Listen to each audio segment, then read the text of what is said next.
আজ ২১শে ফেব্রুয়ারি, আন্তর্জাতিক মাতৃভাষা দিবস। আজকের এই পবিত্র দিনে বাংলার ভাষা শহীদদের প্রতি শ্রদ্ধা জ্ঞাপনে আমার একটি ছোট্ট নিবেদন। ওপার বাংলার কবি শামসুর রহমানের লেখা কবিতা বাংলা ভাষা উচ্চারিত হলে।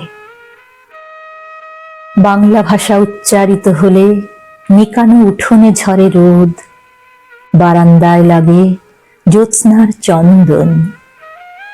বাংলা ভাষা উচ্চারিত হলে অন্ধ বাউলের একতারা বাজে উদার গৈরিক মাঠে, খোলা পথে, উত্তাল নদীর বাঁকে বাঁকে। নদীও নর্তকী হয়।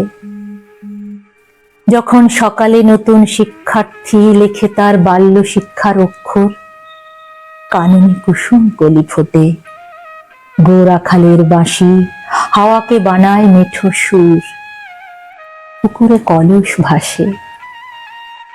বাংলা ভাষা উচ্চারিত হলে চোখে ভেসে ওঠে কত চেনা ছবি।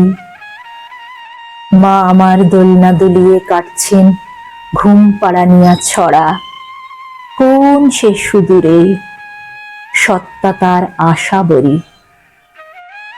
নানি বিষাদ সিন্ধুর স্পন্দে দুলে দুলে রমজানি সাঁঝে ভাজেন ডালের বড়া। আর ২১-এর প্রথম প্রভাত ফেরি, অলৌকিক ভোর।